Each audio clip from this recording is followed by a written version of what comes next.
The county fair had always been more than just an event for us. It was sacred, a sanctuary wrapped in hay-scented air and laughter that smelled of candied apples and warm funnel cake. Every year, Lily and I would count down the weeks until the livestock auction arrived, our little tradition carved out of love and persistence. But this year, I had no idea we'd remember it for something else. Something that would shake our quiet lives and test the limits of my patience, my faith in people, and the depths of my role as both a father and the county sheriff. That morning, the sun spilled golden light over the fields like God was painting the sky just for us. I parked close to the main gate and gently unbuckled Lily from the back seat, lifting her into her wheelchair with practiced care. At 12, Lily was getting heavier, but to me she weighed no more than the first time I held her as a newborn, all bundled up in a pink blanket, fighting to breathe in the NICU. Cerebral palsy had slowed her movements and tangled her speech, but it had done nothing to dim her spirit. Her joy could still catch you off guard, radiant, sudden, and infectious. As I adjusted the straps on her chair and placed her favorite sunflower pattern blanket across her lap, she looked up at me and said, "Do you think they'll have the baby goats again, Daddy?" Her voice was soft, a little slurred, but full of hope. I smiled. "I think they will, sweetheart. Maybe even more than last year." We made our way through the fairgrounds, past brightly painted booths and the sweet chorus of livestock sounds. The smell of popcorn mixed with hay and fresh grass as the wind carried it all into a kind of nostalgic perfume. Lily's eyes lit up as we passed a group of sheep grazing lazily in a pen. I watched her face closely, memorizing the look she wore in those moments, unburdened, alive, full of curiosity. These were the moments I lived for, the ones where her disability didn't stand in the way of her happiness, where the world opened up instead of closing in. This was the third year we had come to the county fair's livestock auction. It started after a school trip to a nearby farm where Lily first laid eyes on a baby goat and wouldn't stop talking about it for weeks. That little animal had become her dream, and since then, I made it a point to clear my schedule, no matter what was going on in the department. My badge and gun could wait. This was our day. We stopped near the pen where the goats were kept, and sure enough, there they were, tiny, snow-white kids, bouncing and butting heads playfully. "Look," Lily cried, pointing with delight. "That one's smiling at me." Her joy was so pure it caught the attention of a few passers-by who smiled warmly before going on with their day. She clapped her hands slowly, her movements deliberate but enthusiastic, and for a moment everything else faded, the stress of work, the memories of hospital visits, the exhaustion of single parenthood. All I saw was my daughter, happy. It wasn't always easy being Lily's only parent. My wife, Jenna, had passed when Lily was just 4, taken suddenly by a heart condition no one saw coming. One minute she was laughing in the kitchen, and the next, I was holding her hand in the ER, trying to believe the doctors when they said there was nothing they could do. Since then, every step, every therapy appointment, every tough conversation with teachers and doctors and insurance companies, it all fell to me. I didn't always get it right, but I gave it everything I had, and in return, Lily gave me everything she was, resilient, joyful, a miracle that kept unfolding. We moved through the main walkway toward the auction tent, where local kids and farmers were preparing to present their animals. I recognized a few of them from previous years and nodded politely, receiving smiles and greetings in return. Lily loved asking the kids questions about their animals, what they ate, if they had names, whether goats really liked to climb things. Most were happy to indulge her curiosity, and over time, she'd become something of a beloved fixture at the fair. People remembered her, they welcomed her, or so I thought. I found us a spot near the front of the pen so Lily could have a clear view. She looked around, scanning for her favorite, a black and white goat she'd seen in a flyer and had named Cookie in advance. I laughed to myself, imagining the chaos that would follow if we actually brought one home. But if it made her happy, we'd figure it out. We always did. Just as I knelt beside her to unpack her water bottle and adjust the cushions in her chair, the mood changed, abruptly. A voice sliced through the air, cold and shrill, like someone had dropped an icicle into a bonfire. "Move that thing out of the way!" I turned, startled, and saw a woman striding toward us with purposeful steps. She looked like she'd walked out of a catalogue, perfectly curled blonde hair, diamond-studded sunglasses, and a pearl necklace that probably cost more than my patrol car's engine. Her name was Eleanor Bishop, though we'd never officially met. Everyone in Cedar Glen knew her. President of the HOA, self-proclaimed enforcer of the neighborhood's moral standards, and a woman who believed her money made her untouchable. Her expression was a cocktail of disgust and entitlement, and it wasn't aimed at me, it was aimed at Lily. "Seriously?" she said, stopping just inches from my daughter's chair. "This is a public event, not a hospital." I felt my jaw clench, hard. I stood slowly, positioning myself between her and my daughter. "Ma'am, there's plenty of room. We're not in anyone's way." Eleanor crossed her arms. "That chair is blocking the path. People are trying to walk through. You need to find somewhere else to park her." The words hit harder than I expected. "Park her," I echoed. "That's my daughter." "Well," she sneered, "maybe she'd be better off at home. This isn't the kind of place for people like that." My blood ran cold. I could feel Lily shrink behind me. I looked down and saw her small hands gripping the armrests tightly, her knuckles pale. The sparkle in her eyes had vanished, replaced by something I hadn't seen in a long time. Shame. "You need to watch your tone," I said, keeping my voice calm for Lily's sake. "This is a public event, and my daughter has every right to be here, just like you." Eleanor's lip curled. "You think you're intimidating me? Do you even know who I am? I've donated more money to this fair than your entire paycheck." I didn't respond. I didn't need to. I just turned slightly and placed a reassuring hand on Lily's shoulder. She looked up at me, her eyes brimming with tears. And that's when Eleanor decided to take things even further. She stepped forward and said with venom, "I'm not going to let some crippled kid ruin this for everyone." Time stopped. I've been in some of the worst domestic violence scenes, kicked down doors on meth labs, wrestled down fugitives on back roads. But nothing, not a single thing in all my years, ever cut deeper than hearing someone say that about my little girl. I stared into her face, searching for even a flicker of remorse. There was none. And in that moment, everything changed.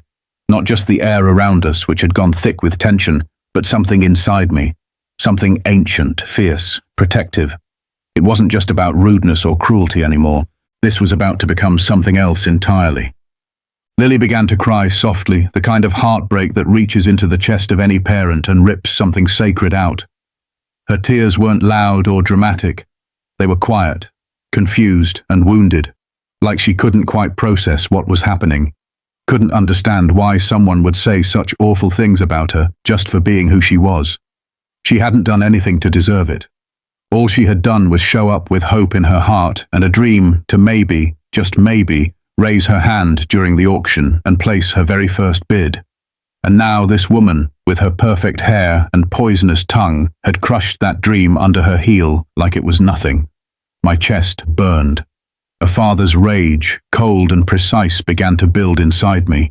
Not the kind that lashes out in blind fury, but the kind that gathers with purpose, forged in years of control, shaped by discipline, honed in battlefields both foreign and domestic.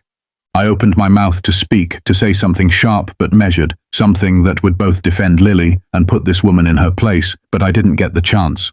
Eleanor took a sudden step forward and, without warning, placed her hands on the handles of Lily's wheelchair. With a violent jerk, she tried to shove it to the side as if Lily were a forgotten cart in the middle of a grocery aisle. The force of it caught Lily off guard, and her head snapped back slightly from the motion. Her whole body flinched. She looked terrified. She reached up instinctively, one trembling hand gripping the armrest and the other clutching her chest like her heart was trying to escape from beneath her ribs. "Don't touch her," I shouted, stepping between them. But Eleanor wasn't done. Her face twisted even more, eyes wide, jaw clenched, and then, unbelievably, horrifyingly, she reached down and wrapped her manicured fingers around my daughter's neck. In one motion, she pressed forward, her grip tightening like a predator locking onto its prey. Lily's eyes went wide in shock, and her body stiffened in pure terror. She couldn't even scream. Only a weak, raspy sound escaped her lips, and the fear in her eyes turned to something worse, panic. Her fingers tried to pry Eleanor's hands away, but she didn't have the strength. "Don't touch me, you little freak!" Eleanor shrieked, her voice shrill and echoing across the fairgrounds. The fair, which just moments ago had been filled with the pleasant din of cheerful families and curious animals, fell silent.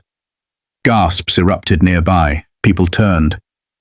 And yet Eleanor continued, pressing her thumbs against Lily's throat with a venom I couldn't even comprehend. My daughter, my child, choking, right in front of me. Time fractured.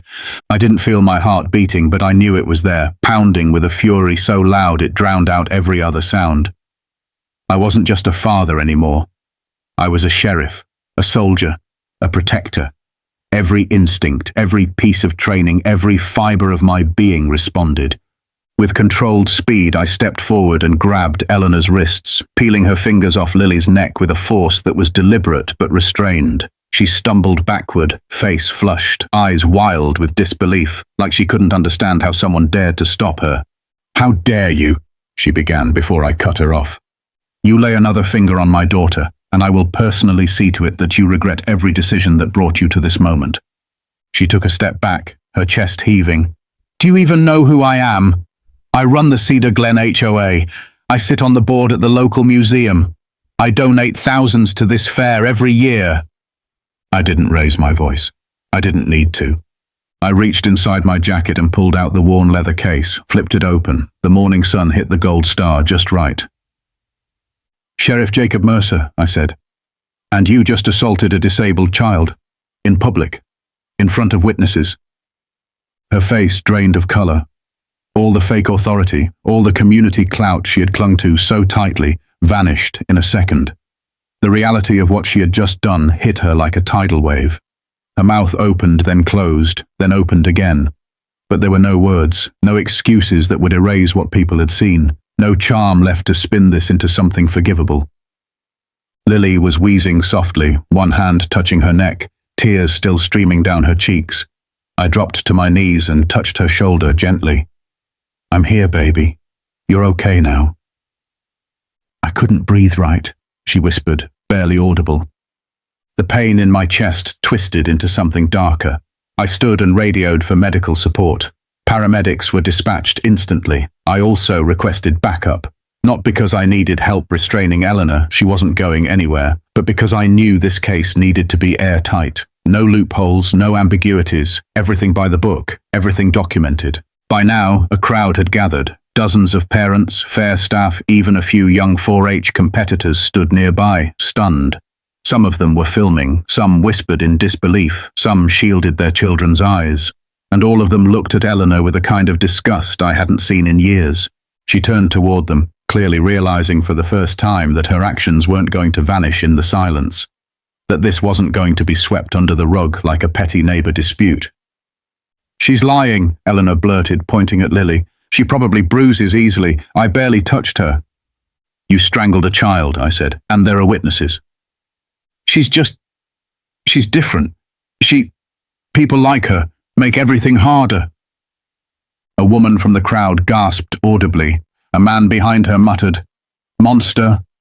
The sirens arrived in the distance, echoing through the fairgrounds as the paramedics pulled in. I stepped aside so they could attend to Lily.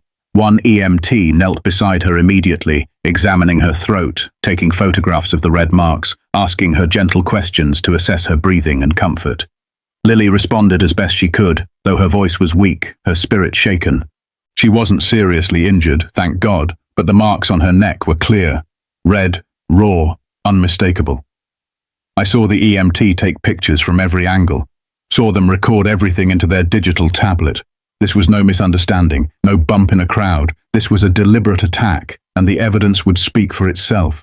I turned back to Eleanor. "You're under arrest." She froze. "You can't be serious. You're blowing this out of proportion. She's not hurt." "I saw you lay hands on my daughter, and now the whole town has too." "You don't get to do this. I know people." "So do I." I recited her rights while placing the cuffs on her wrists. She screamed, protested, demanded to call her lawyer. None of it mattered. The authority she believed protected her was paper thin, and when she realized I wasn't bluffing, that she was really going into the back of a patrol car in front of the same community she claimed to represent, her posture crumbled. The power she clung to like armor fell away. The paramedics gave Lily a clean bill of health but advised observation for the next day or two. I made arrangements for her to go with my sister while I finished handling the legal process. But before I left, I leaned down, kissed Lily's forehead and whispered, "I'm not letting her get away with it." She looked up at me with those wide, wounded eyes and said something I'll never forget. "Why did she hate me, Daddy? I didn't do anything wrong." And I had no answer. Not one that would make sense to a child who still believed the world was mostly kind. But I promised her then, as I had promised her mother years ago, that no one would ever hurt her again without consequence. That I would always, always protect her. What Eleanor Bishop didn't know was that she hadn't just picked a fight with a little girl in a wheelchair. She had picked a fight with a father, a sheriff, and a community that had just witnessed something unforgivable, and no amount of money or influence was going to shield her from what came next. The moment Eleanor was in the back of the patrol car, cuffed and seething in silence, I made the first of several critical phone calls. My deputy, Sergeant Nolan, was already expecting my call. I gave him a full verbal rundown of the incident and told him to begin the intake paperwork immediately. This case needed to be filed, logged, and processed with priority, not because of who the victim was to me personally, though that certainly fueled my resolve, but because it involved the public assault of a disabled minor and it was witnessed by half the town. The law didn't just demand action, it demanded urgency. My second call went to Child Protective Services. I needed them to document the assault from their end as well, ensuring an independent record existed of what had taken place. I wasn't about to leave room for loopholes or technicalities. People like Eleanor Bishop knew how to manipulate systems. They knew how to lean on connections, drag things out in court, make things disappear with the right handshake or donation. But not this time, not on my watch, and certainly not when it came to Lily. The third call was to Maria Torres, an investigative journalist I had worked with on several community issues over the years. She was sharp, relentless, and committed to exposing abuse of power wherever it lurked. If anyone could shine a light on what Eleanor had done and make sure that light reached every corner of the county, it was Maria. When I told her what happened, she didn't hesitate. She was at the fairgrounds in under an hour. As Eleanor sat in the back of the car, her carefully maintained composure slowly began to crack. Her designer jacket, now wrinkled, sat awkwardly on her shoulders. Her blonde hair, which had been styled to perfection earlier that morning, was beginning to unravel. She no longer looked like the regal HOA queen of Cedar Glen. She looked like a woman who had just made the worst mistake of her life and was only beginning to understand the consequences. "I want my lawyer," she spat. "I'll have your badge for this." I said nothing. There was no point. Some people only hear their own voice until it's drowned out by truth, and that moment was coming.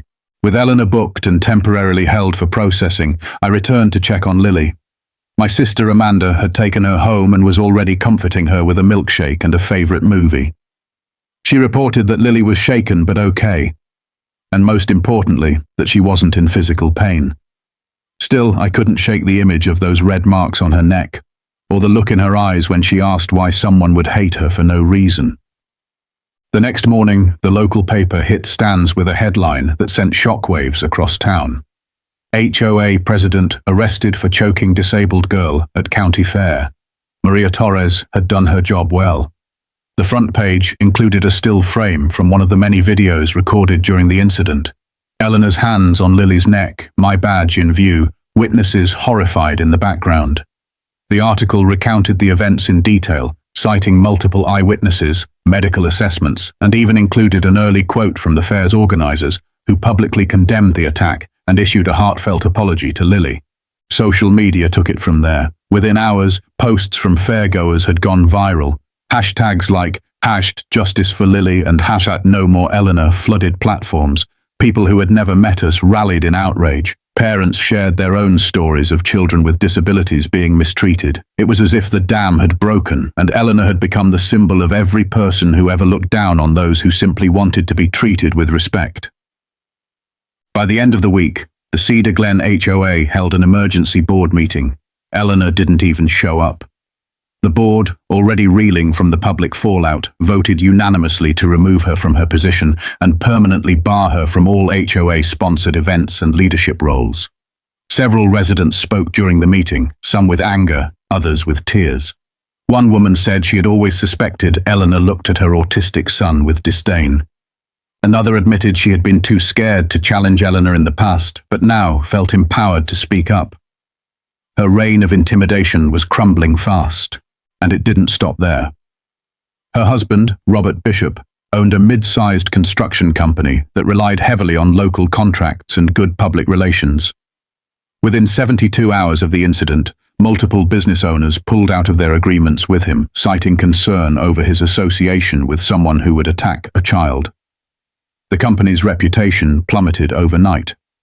Eleanor's tantrum had become more than a scandal. It had become a cautionary tale. But the most important step was still to come: the courtroom.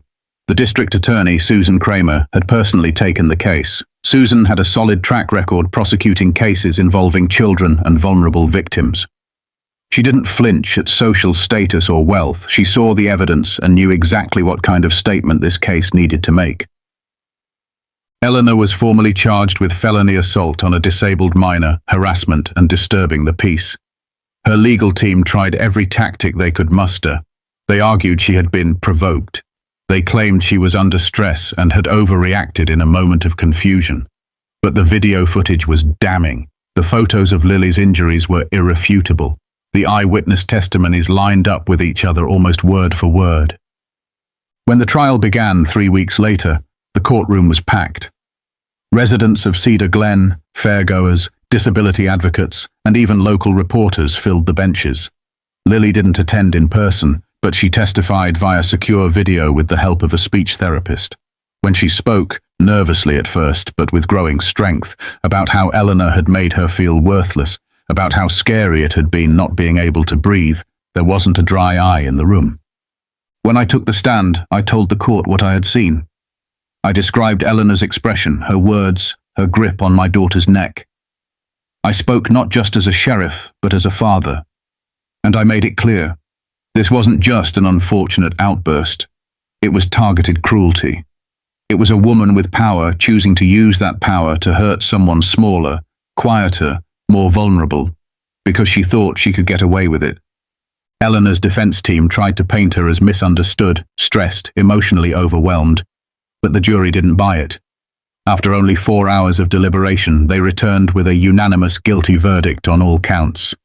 At sentencing, Judge Marlene Whitaker, a no-nonsense woman in her 60s, looked Eleanor dead in the eye and said, "Your actions that day weren't just criminal, they were despicable.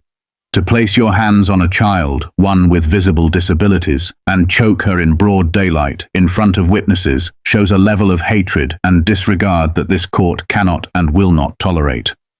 Eleanor was sentenced to 6 months in county jail, 2 years of probation, and 200 hours of community service, specifically with organizations that serve children with disabilities.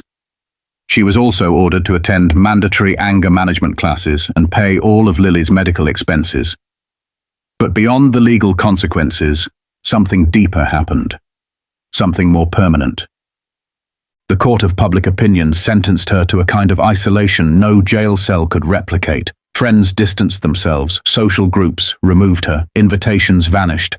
Her house became a fortress of silence, and all the things she had once wielded as symbols of status, her money, her title, her neighborhood influence, meant nothing anymore. She wasn't Eleanor the HOA president, she was Eleanor Bishop, the woman who choked a disabled girl in public and thought she was above accountability. Justice had been served in the courtroom, but for me, for Lily, and for so many who had watched from afar, the real justice came from knowing her actions would never be forgotten, and that her name would always carry the shadow of what she'd done. Not because we wanted vengeance, but because people needed to remember that cruelty, no matter how well-dressed or well-connected, never gets the last word. 6 months later, the crisp morning air rolled through Maplewood County like a fresh start. Spring had returned, painting the fairgrounds with colors even more vibrant than the year before.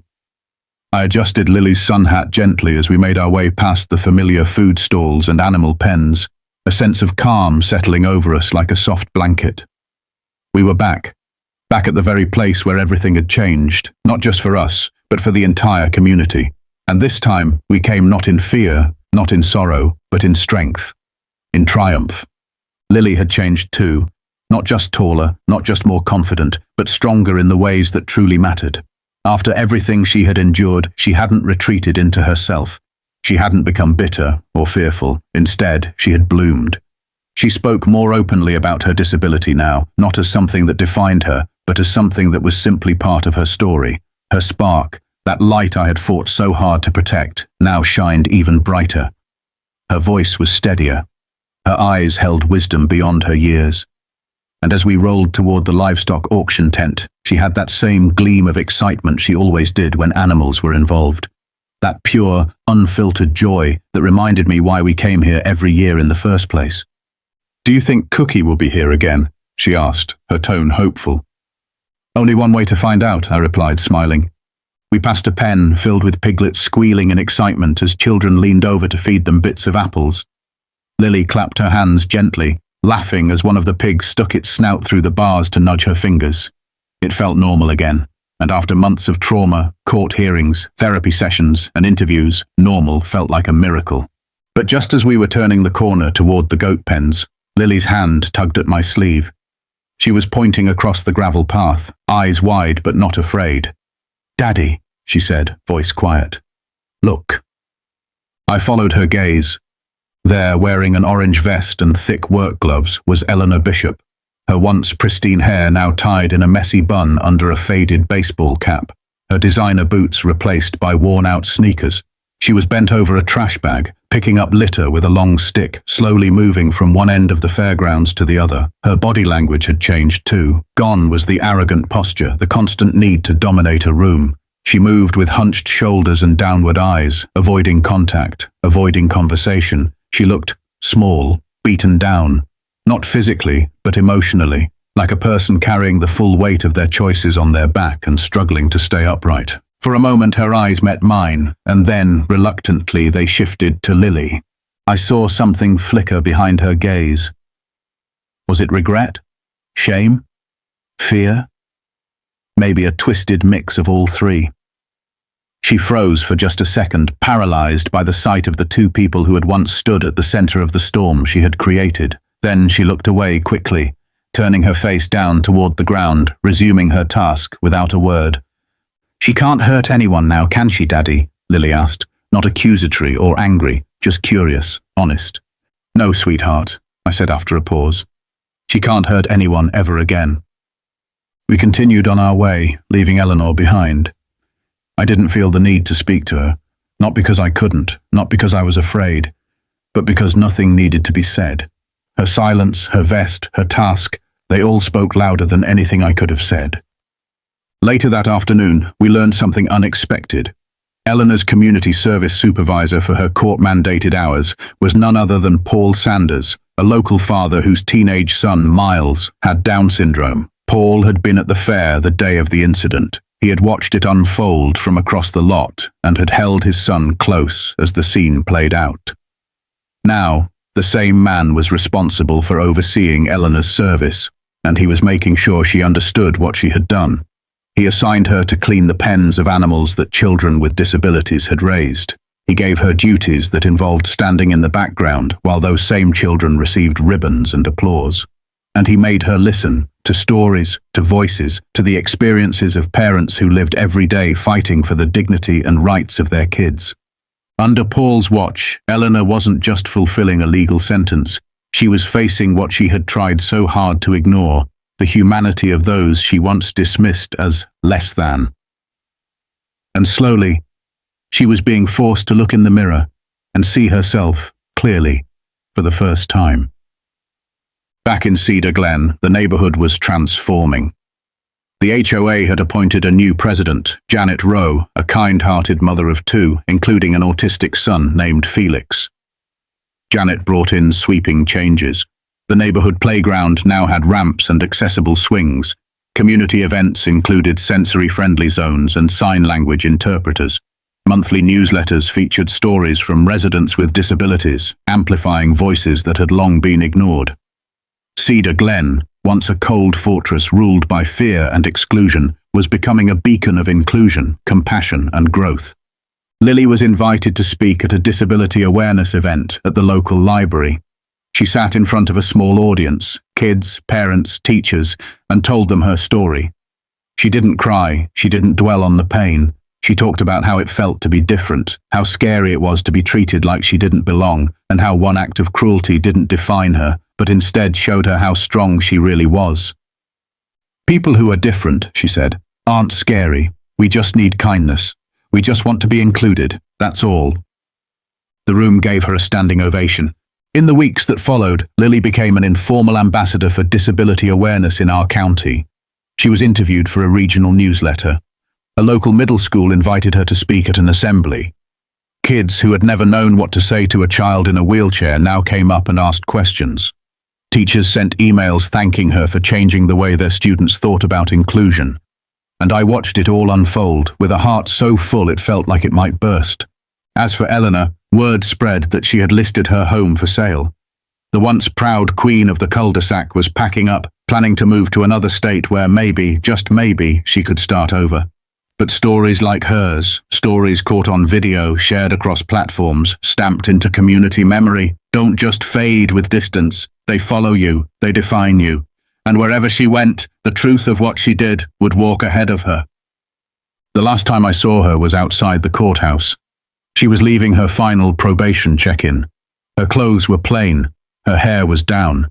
She didn't walk with the confident strides of someone who felt superior anymore. She shuffled. She looked up for only a moment and saw us standing by the lot, me, with Lily beside me, holding a fresh bouquet of daisies she planned to give to her speech therapist. We locked eyes. For a fraction of a second there was something there, maybe remorse, maybe just embarrassment. Either way, she didn't speak. She didn't wave. She turned, got into her car, and drove away. Lily, ever the soft heart, lifted her small hand and waved anyway. Because that's who she is. That night, as I tucked her into bed, she asked the question I'd been waiting for. Daddy, do you think she learned anything? I paused for a long moment. I didn't want to offer false hope, but I also didn't want to harden the heart of a girl who still believed in goodness. I think she learned something, Lily, and even if she didn't, a lot of other people did. Because of you. She smiled. You'll always protect people like me, right? Always, I said. That's a promise. And I've kept that promise every day since. As a father, as a sheriff, as someone who understands that justice doesn't end with a sentence. It lives in the changes we fight for afterward. Sometimes justice looks like a courtroom. Sometimes it looks like a quiet girl becoming the voice for others. And sometimes it looks like a bully scrubbing out animal pens while the very person they tried to break shines brighter than ever. The sweetest kind of justice isn't about vengeance. It's about making sure no one else ever has to suffer the same pain. It's about showing the world that children like Lily deserve respect, compassion, and protection. And most of all, it's about teaching every Eleanor Bishop out there that there are lines you never, ever cross. Because the world may forgive, but it never forgets.